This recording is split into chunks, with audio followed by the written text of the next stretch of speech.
Assalamualaikum warahmatullahi wabarakatuh.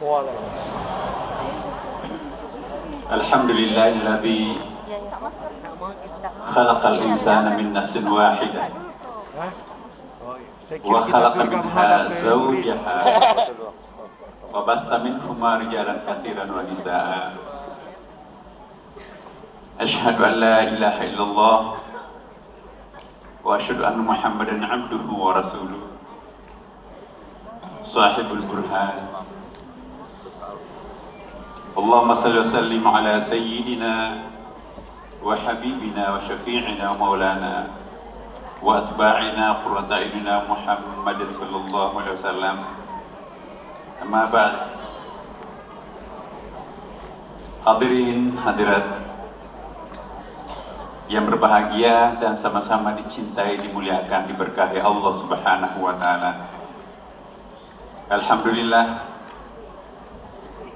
tadi baru saja kita menyaksikan peristiwa yang sakral dan juga sangat profan. Tepat pada pukul 10:44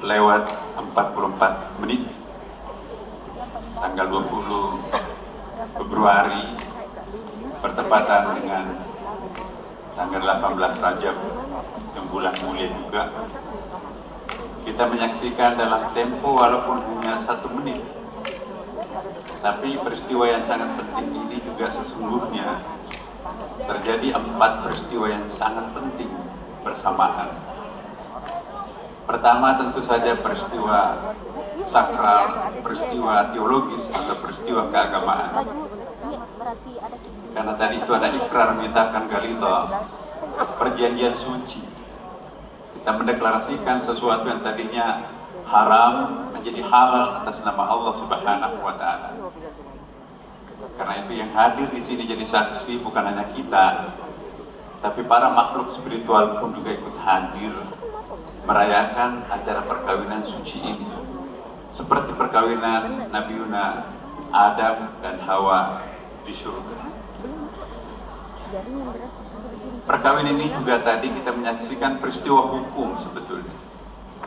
Undang-Undang Nomor 1 Tahun 1974 ya, tentang perkawinan itu tadi kita juga telah mengesahkan di depan penghulu. Tercatat dengan demikian secara agama dan secara hukum Ananda sudah halal. Peristiwa yang ketiga adalah peristiwa adat. Ananda, inilah perjumpaan adat. Mungkin hanya ini yang pertama dan terakhir Ananda menggunakan pakaian adat ini. Kalau nanti akan datang perkawinan perak, perkawinan emas, mungkin bajunya bukan ini lagi. Jadi baju yang sangat cantik ini hanya dipakai sekali seumur hidup. Adat Bugis itu punya karakteristik tersendiri. Di perpustakaan Leiden, saya meneliti di situ tahun 1994-95. Ada adat yang sangat penting, bahkan dikatakan oleh profesor kita di situ, tidak banyak etnik di dunia ini yang memiliki konsep perkawinan yang seperti Bugis ini. Kalau di India itu ada namanya Kama Sutra, bagaimana caranya mempasi kerawan, dan itu mungkin ada sekitar 300 halaman ya. Bagaimana orang Bugis ya, Bugis Makassar Mandar, teori mempasi kerawan. Jadi perkawinan adat Bugis itu bukan hanya adat sebelum kawin, sedang kawin, dan juga adatnya itu sampai sesudah kawin malam pertama. Buku malam pertama itu sekitar 300 halaman. Sayangnya kita tidak pernah memperkenalkan kekayaan adat Bugis itu sangat relevan dengan hadis Nabi. Bagaimana perkawinan itu sesungguhnya harusnya berlangsung. Dalam hadis Nabi ada yang disebut dengan konsep mula'abah. Ya. Mula'abah itu artinya wamin ab. Jadi Ananda jangan langsung melakukan main to the point. tetapi itu harus ada apa yang disebut dengan pemanasan, dan itu disebutkan dalam kitab Lontara. Tidak banyak budaya dunia yang punya konsep seperti ini. Sayang sekali ini kita tidak artikulasikan dalam bahasa modern sekarang ini, dan itu selaras dengan Islam. Ayat yang dibacakan tadi oleh qari kita, dan itu juga dalam kitab-kitab undangan itu kan, biasanya undangan selalu ada wa min ayatihi an khalaqalakum min anfusikum azwaja litaskunu ilaiha wa ja'ala bainakum mawaddatan wa rahmah. Nah, kalau kita lihat urutan ayat itu surah Ar-Rum, itu kan tadi ayat 21. Ada 6 ayat berturut-turut di dalam ayat itu, dalam surah itu. Diawali semuanya wa min ayatihi. Ayat 20, 21, 22, 23, 24 sampai 26. Itu juga melambangkan sebetulnya bentuk-bentuk perkawinan di dalam Islam. Ayat 20 itu perkawinan apa yang kita sebut dengan benda mati. Sebetulnya nggak ada benda mati dalam kamus Allah Subhanahu wa Ta'ala. Di situ menceritakan bagaimana perkawinan kimia nanti melahirkan tumbuh-tumbuhan. Yang kedua, perkawinan anak manusia. Ayat 22-nya itu nanti perkawinan antara makhluk langit dan bumi. Strategis. Kemudian juga perkawinan berikutnya, perkawinan antara siang dan malam. Dan juga perkawinan berikutnya nanti adalah perkawinan kimia, apa yang disebut dengan kilat itu khaufan wa tama'an. Nah, makanya itu di dalam ayat lain disebutkan, ya, wa min kulli syai'in khalaqna zawjayn. Segala sesuatu itu diciptakan berpasang-pasangan. Ananda perlu saya sampaikan ini ya. Karena bahasa Al-Quran itu selalu menggunakan untuk hal-hal yang berbeda, itu tidak pernah menggunakan bahasa apa ya? Jadi Pak Lum orang makan sentrifugal yang menekankan aspek perbedaannya. Tapi Quran suka menggunakan bahasa sentripetal, menekankan aspek perjumpaan, encountersnya, perjumpaannya itu. Jadi itulah juga di dalam Al-Quran sifat-sifat Allah yang berhadapan-hadapan itu tidak pernah dikatakan bertentangan, tapi selalu dia katakan berpasang-pasangan. Jadi surga dan neraka berpasangan, siang dan malam berpasangan, langit dan bumi berpasangan, padahal itu kan bertentangan. Nah, ini pelajaran buat kita semuanya ya, bahwa dalam kehidupan rumah tangga itu jangan pernah menggunakan bahasa-bahasa yang sifatnya mempertentangkan, tapi yang berbeda itu adalah kita kawinkan. Azwaj itu artinya encounters, menekankan aspek titik temunya. Ini sangat penting. Ya. Jadi Asmaul Husna itu pun juga disebut ada perkawinan Al-Asmaul Husna. Ya. Saya kira kalau teman-teman yang ikut di materi kajian Nuh itu setiap hari-hari pengajian kita di sini itu pernah dengarkan itu, bahwa perkawinan Al-Asma itu sangat penting. Jadi Ananda perlu tahu bagaimana Allah memperkenalkan konsep perkawinan itu. Di dalam Islam ada 7 macam perkawinan, dan yang paling populer itu adalah perkawinan ayat 22 tadi, 21 itu. Tapi perkawinan yang 6 itu tidak populer. Padahal kalau orang ingin menjadi manusia seutuhnya, sebaiknya memahami 7 konsep perkawinan itu. Ananda, kita hanya bahas sedikit saja tentang ayat 21. Di situ sebetulnya resep ya. Bagaimana caranya untuk mendapatkan keluarga sakinah? Rumus itu ya, cara mendapatkan keluarga yang tenang, damai, bahtera, sejahtera, yang menuju ke tempat tujuan dan harapan-harapan yang ideal itu. Kombinasikan komposisi cinta yang apa disebut Quran itu cinta mawaddah dan cinta rahmah. Cinta mawaddah itu adalah cintanya suami, cinta yang agak rasional, cinta yang kritis.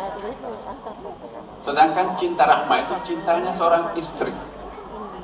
Bahasa Arab itu kaya sekali. Bahasa Arabnya cinta itu ada 15. mulai dari cinta monyet sampai cinta pada Tuhan, itu vocabnya berbeda-beda. Nah, cintanya seorang suami atau laki-laki itu biasanya ciri khas cinta kritis atau cinta mawaddah. Bukanlah mencintai seorang anak kalau seluruh permintaan uang jajannya itu 1 juta per hari misalnya, walaupun kita kaya, tapi jangan menuruti semuanya, sebab itu bukan mendidik anaknya, tapi itu menjerumuskan anak. Harus kita kritis. Ya. Permintaan anak itu harus dikritisi, apa untuk apa dan bagaimana, apa efeknya, apa dampaknya. Cinta yang pakai akal itu disebut dengan cinta mawaddah. Tapi cinta yang rahmah itu cinta yang tidak pakai akal. Ini yang disebut dengan unconditional love. Biasanya istri perempuan itu istilahkan cintanya mawaddah. Dan tidak akan pernah gampang menciptakan cinta rahmah ini. Kamu ada tadi. Cinta rahmah itu disebut cinta istri. Coba bayangkan Bapak Ibu sekalian, tidak gampang mengandung, 9 bulan lamanya itu. Sebetulnya itu adalah spiritual training, latihan untuk menjadi pencinta sejati, the same lover, yaitu kehamilan seorang perempuan itu sampai 9 bulan, itu latihan menjadi penyabar. Melahirkan, 1 kakinya di dunia, 1 kakinya di akhirat, itu kata pepatah Arab. Begitu susahnya orang melahirkan. Tapi begitu anaknya dilahirkan, maka lupa kalau dirinya itu robek-robek itu. Langsung sembuh. Ini kita tanyakan kepada ibu yang pernah melahirkan. Saya laki-laki tidak pernah merasakan bagaimana melahirkan. Tapi begitu mendengarkan suara teriakan dari rahimnya sendiri, sepertinya hilang semua penderitaan, hilang semua rasa sakit itu. Begitu indahnya melahirkan itu. Padahal itu setengah mati. Benar setengah mati. Makanya itu kalau kata Rasulullah, kalau ada yang melahirkan lantas wafat, itu mati syahid. Ibu yang mati melahirkan itu mati syahid, kata Rasulullah. Begitu susahnya, tetapi apa yang terjadi? Malah justru itu adalah sangat indah dinikmati oleh seorang perempuan yang melahirkan, terutama pada saat anaknya sedang lahir. Sesudah itu menyusui bayinya. Wa fisaluhu fi amaini, kata Quran. Jadi 2 tahun perempuan itu harus membina, mengasuh, dan menyusui anaknya. Tidak gampang menyusui anak, Bapak Ibu sekalian. Ya, kadang-kadang kalau anaknya sakit, ya, sakit flu saja. Saya pernah mendengarkan keluar dari mulut istri saya sendiri, kebetulan hadir juga di sini. Ya Allah, berikanlah penyakit ini kepada aku, terlalu kecil anak ini mengembang penyakit ini. Dan saya kira hampir semua ibu-ibu pernah mengatakan hal yang sama. Ya Allah, terlalu kecil anak ini harus menjalani penyakit ini. Begitu cintanya seorang ibu terhadap anaknya sendiri. Nah, jadi tidak pernah capek dan tidak pernah minta cemburu pada suaminya. 4-5 kali bangun semalam untuk mengurus bayinya. Jadi perempuan yang itu jarang tidur malam itu karena suaminya juga kadang-kadang ikut membangunkan juga. Karena itu Bapak Ibu sekalian, luar biasa. Peristiwa yang kita saksikan pada hari ini ada peristiwa teologisnya, peristiwa agamanya yang sangat penting untuk kita semuanya.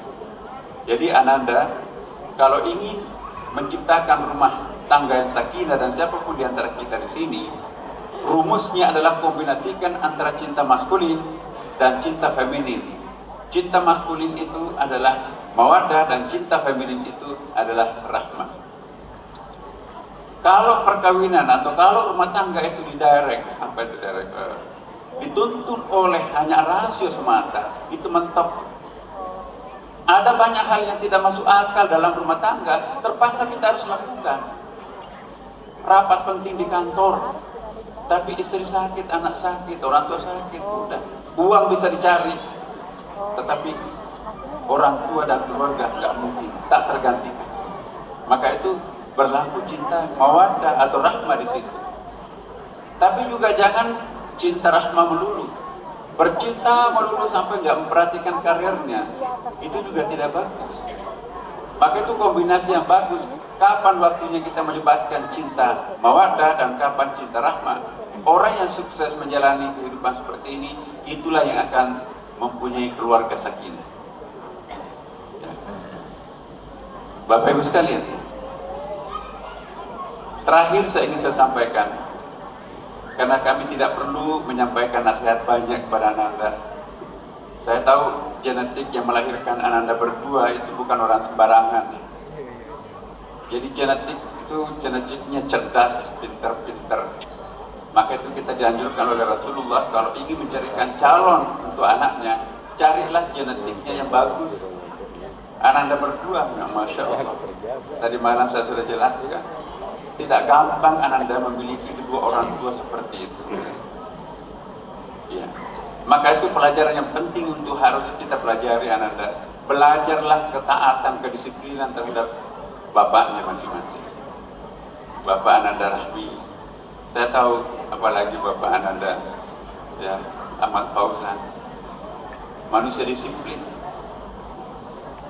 Belajarlah kesabaran terhadap ibunya. Jadi madrasah yang paling utama itu ialah rumah tangga. Belajarlah banyak hal kepada bapaknya, jangan tiru yang mungkin kurang bagus. Belajarlah kesabaran terhadap ibunya. Mungkin ada hal mungkin juga tidak perlu harus kita tiru, tapi kombinasikan. Manakala ini bisa dilakukan, maka insya Allah keluarga Ananda pasti akan seperti apa yang diidealkan bersama. Iya. Lalu Ananda, saya hanya ingin pesankan satu. Ya. Bersyukurlah kepada Allah Subhanahu wa taala. Disaksikan oleh kedua orang tua kandungnya masing-masing. Banyak sekarang orang kawin tidak sempat disaksikan oleh orang tuanya masing-masing. Bukan saja orang tua kalian berdua, orang-orang yang hadir sini ialah orang terhormat. Saya nggak bayangkan kalau seandainya bukan karena COVID-19 ini, berapa tamu yang akan datang. Ya. Jadi bukan orang sembarangan yang datang. Perhatikanlah itu semuanya. Manakala muncul persoalan-persoalan kecil, ingat berapa keringat yang mengucur, berapa tetesan air mata yang berdoa di tengah malam orang tuanya masing-masing. Tidak ada lain doanya kecuali ingin anaknya. Orang tuanya sudah selesai Ananda. Semua orang tua itu mendambakan, insya Allah anaknya akan menjadi pantura lalu. Kemudian selanjutnya konsekuensinya, jangan pernah berubah kepada kedua orang tuanya. Hari ini memang punya pasangan, tetapi tidak boleh membuat jarak dengan orang tua kalian berdua. Ya. Orang tua kita itu tak tergantikan oleh siapapun. Mohon maaf, yang lain bisa digantikan, tetapi orang tua kandung tidak bisa kita ganti. Karena itu jangan pernah berubah sikapnya, perlakuannya terhadap kedua orang tua. Sebab orang tua itu adalah ada kriteria. Jika ingin melihat Tuhan itu tersenyum, buatlah orang tuanya tersenyum. Tapi jika ingin melihat Tuhan itu murka, buatlah kedua orang tuanya itu murka. Ya. MC tadi mengatakan, ridallah fi ridal walidain.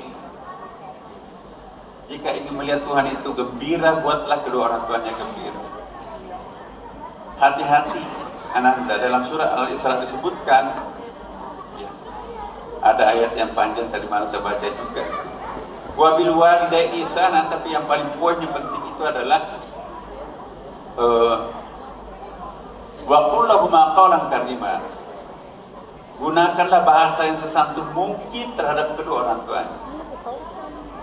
Imma yablughanna indakal kibara ahaduhuma aw kilahuma fala taqul lahuma uffin. Ayat ini mengisyaratkan kepada kita semuanya bahwa makin tua orang tua itu makin sensitif, makin gampang tersinggung. Maka itu jangan memperdengarkan sesuatu yang kasar terhadap kedua orang tua kita. Sebab orang tua makin berumur, makin gampang tersinggung, makin gampang terasa. Jangan membeda-bedakan antara kedua orang tuanya Ananda. Ananda Rahmi perlakukan kedua orang tua suaminya persis seperti memperlakukan orang tuanya sendiri.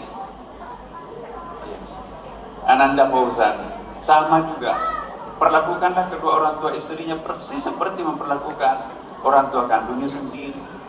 Kalau perlu sedikit bersandiwara Ananda, wah ini mantu saya kok lebih cinta aku ya daripada anak saya sendiri. Gak apa-apa, menghibur orang tua itu adalah satu keniscayaan.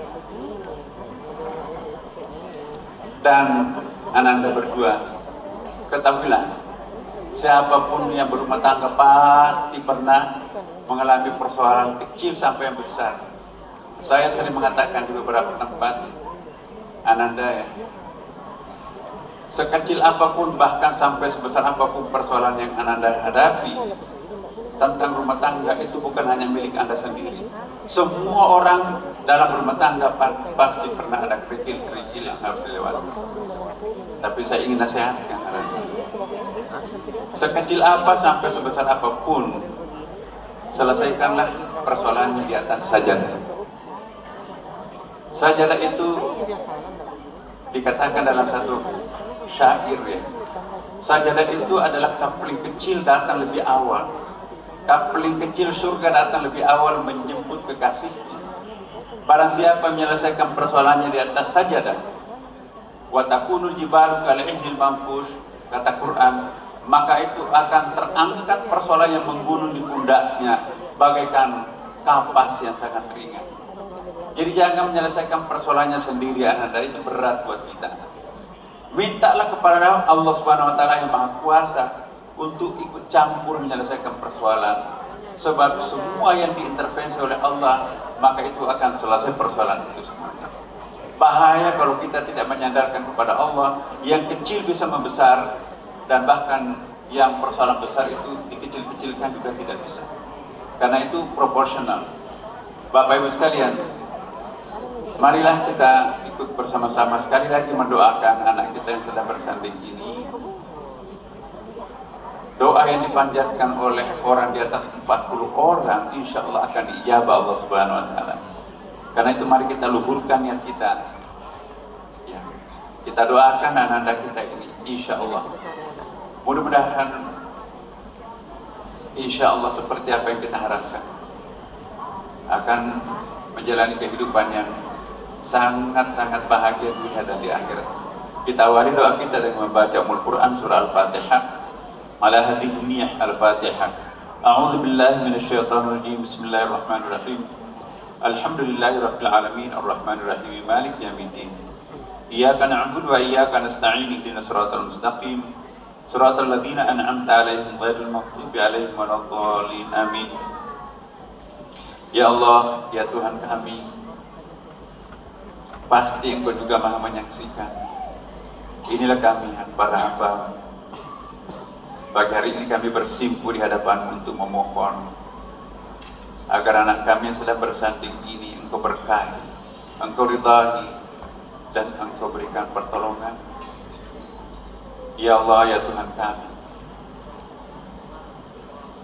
anugerahkanlah putra-putri yang saleh atau salehah kepada anak kami, yang senantiasa mengabdi kepadamu, mengabdi kepada kedua orang tua, mencintai bangsa dan negerinya, adat istiadat.